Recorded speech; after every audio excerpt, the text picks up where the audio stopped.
Good afternoon, ladies and gentlemen. This is Lucas van der Meer speaking from the flight deck.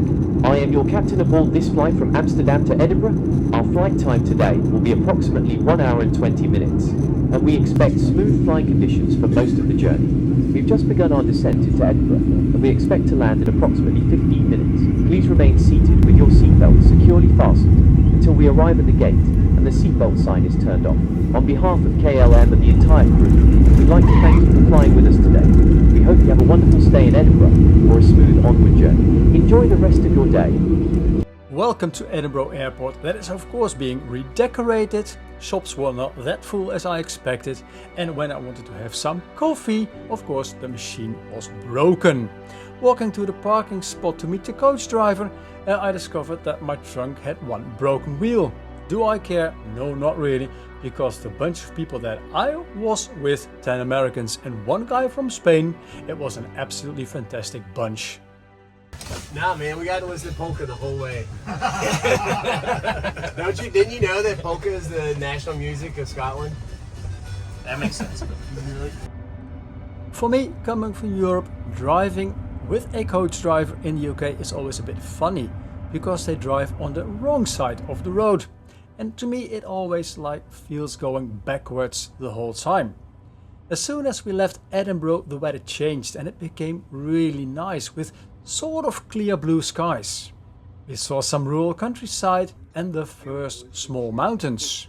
And then, when we continued our journey, we saw the first Munros. And the Munro is a mountain over 3,000 feet. And Munro bagging is a big thing here in the UK.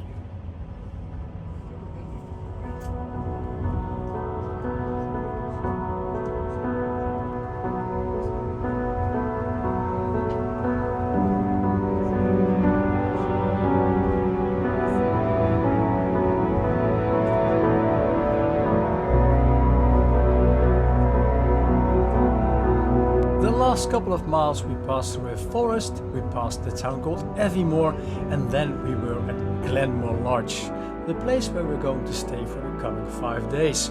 Glenmore Lodge, it is situated in the heart of the Cairngorms.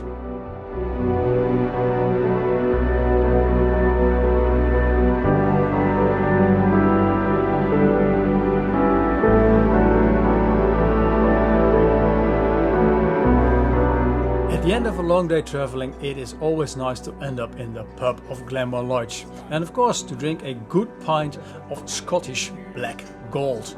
A sort of Guinness, but don't say this to the Scots.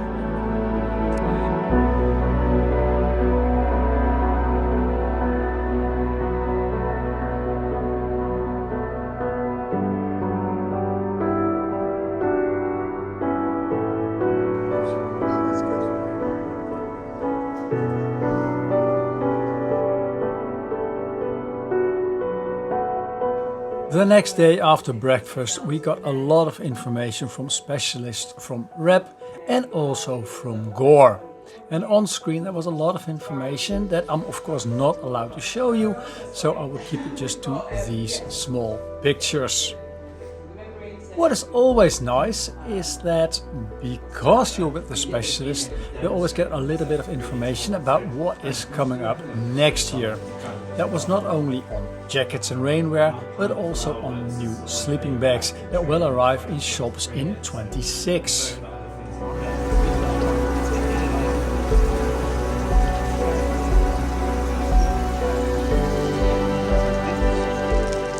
Now, what is always sort of nice, and I always feel like I'm being bribed a little bit, is that you get something to test. And in this case, it is a new soft shell jacket from Rab, and it's a sample, and it is absolutely good in color. So just let me try it on.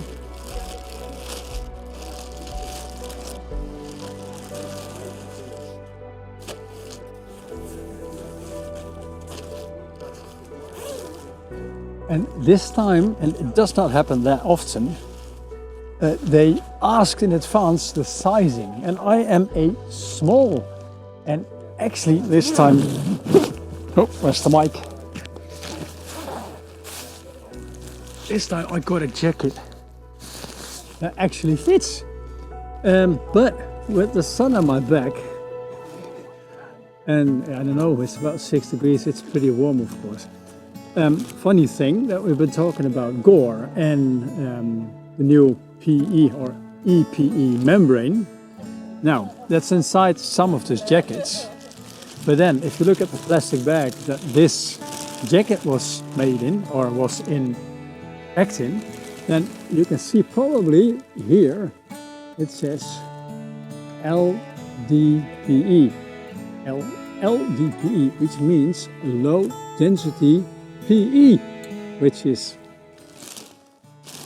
basically the same material that Gore makes its new waterproof and breathable membrane of. And now let's go for a little hike. And we were absolutely lucky because the weather, it was fantastic. And a bunch of people from the US, about 10 also from the UK, one Spaniard and one Dutch guy. We had also lessons in the outdoors. Exactly 1 week before we came, the Cairngorms were covered in snow, and that melted away in a 12-hour time span. And it is quite disturbing that the weather now feels like it is early spring. But the Cairngorms, they remain as beautiful as ever.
And then it was party time at the end of the day, and during the party we had some lessons in washing Gore-Tex garments.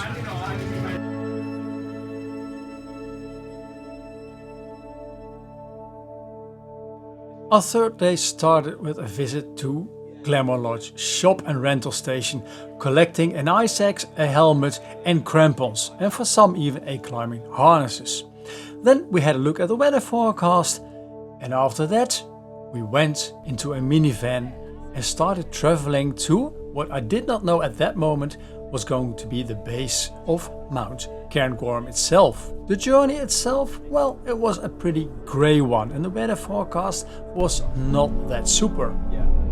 But the weather in the Cairngorms can change very rapidly because of the winds.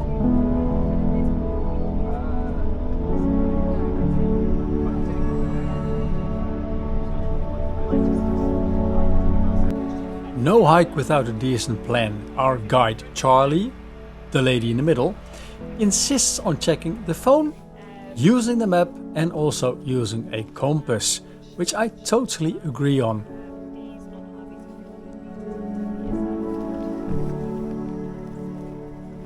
And with a decent plan in our pockets, it was time to head on to the mountain. And I'll just shut up and let the pictures speak for themselves.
hiking the Cairngorms with the bunch going in front of me because I had to shoot some drone images.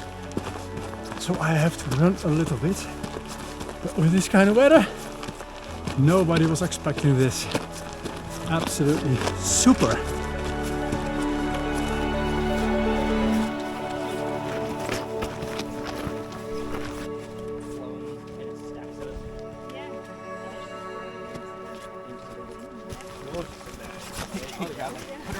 Look at this side is there.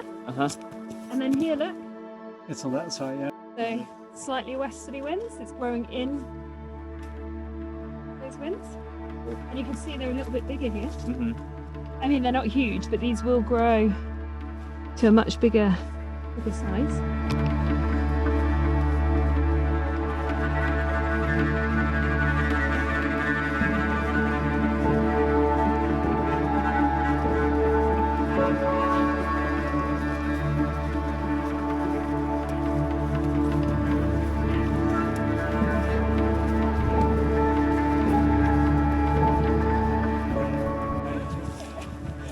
Now, it's an absolutely magical day because in the background we had a rainbow that was white, made out of ice, crystals, but now, as you can see on the background, it disappeared except for some edges. And over there, the sun is on top of Mount Cairngorm.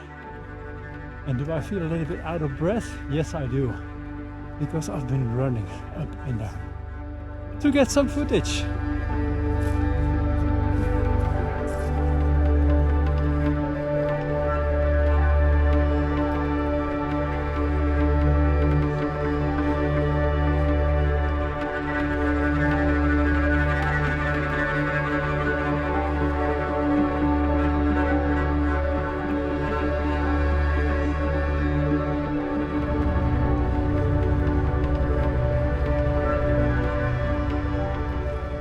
I've been trying to fly my little droney here in these circumstances, and it is misty, but it's icy mist. And then all of a sudden the Mini 2 fell out of the sky because of malfunctioning of the propellers. And I didn't get why, but I'll show you what the case is. As you can see, the propellers are icing up. And that's why they don't maintain the balance, and that's when this drone falls from the sky. So I better wait for the mist to clear, so no ice is on the propeller, and maybe show you something more later.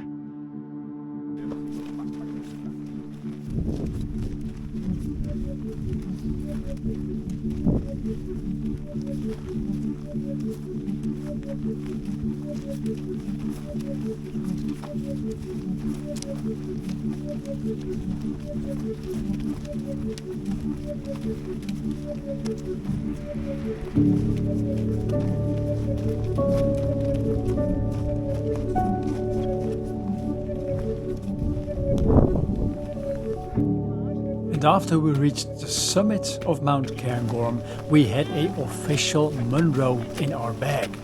And then Charlie decided it was time to do some ice axe and some crampon training.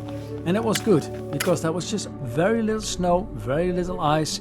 It was not really a steep mountain, but really Charlie made the most out of it. And that counts. The thing that is funny is that the ice axe that I'm having has my initials on it.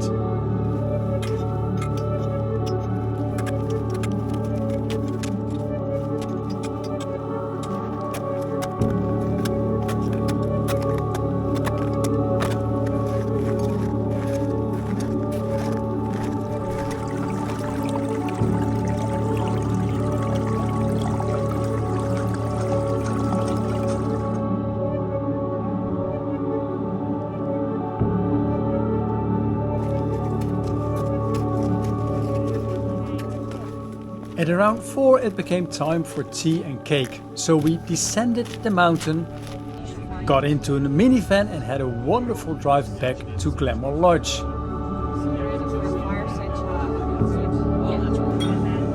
In Glenmore Lodge, Charlie gave us an insight of what she carries in her backpack on a day like this.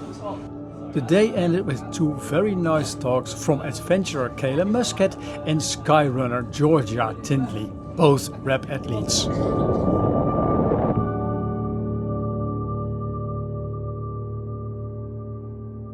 Day 4 started basically the same way, checking our gear, checking again, and then of course a meeting for what the plan was for today. And then the minivan to our next destination, which was a bit further away. The weather? Well, we already had some warnings during our meeting.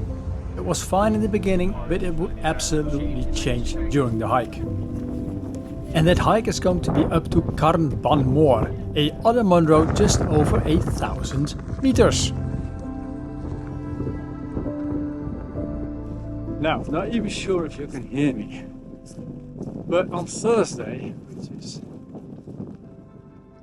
the fourth day of the Rab Gore training experience, to morning there was a weather warning from the UK Met Office with severe winds. The storm is coming, and compared to yesterday, yes, it's still some blue sky. But if you look into the distance, we can see the snow coming already. And you see me wearing not only my hat, but also my soft shell underneath this and my hard shell. Because on some spots the wind is blowing very hard and it is cold. And I've got these gloves with those fingers that I can touch the screen of the equipment. That I'm going to change into other gloves quite soon. But it is bloody beautiful out here.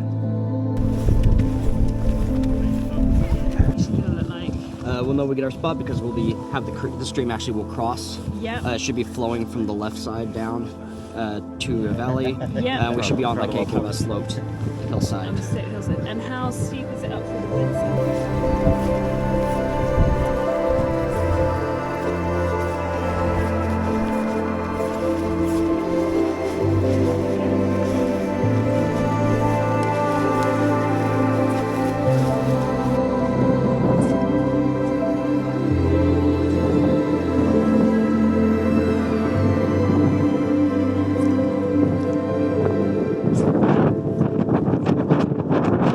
Then we passed the tree line. So from up here, it's all going to be barren country. This is absolutely fantastic. Because I just look at the trees. It's blowing.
And when you're not having special gloves, you just use your nose for your iPhone.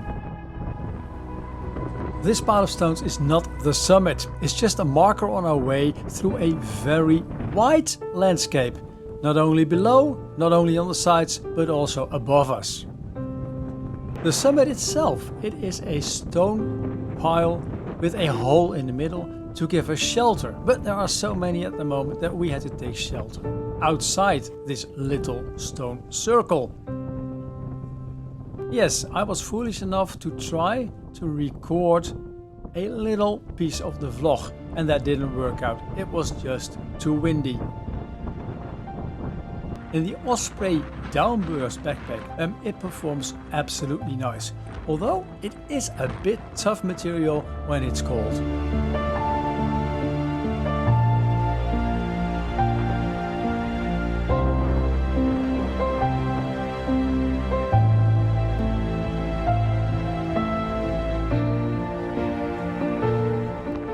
On our way back to the minivan, Scotland played the magic card again, and it was bloody beautiful.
As you can see in the background, there are trees again, so we're back down at the tree line. And well, I'm sitting low in a sort of ditch between all nice heather, because here at least you can hear me, because it's not that much wind. And if you look on the other side, you will see the mountain that we just went on. Its peak is in the clouds at the moment. And it's snowy. And it was absolutely a fantastic day. So now it's back to Glenmore Lodge. And I already heard from some of the Americans that because of the storm all their flights tomorrow have been cancelled. So I'm really wondering, what about my flight? We'll see.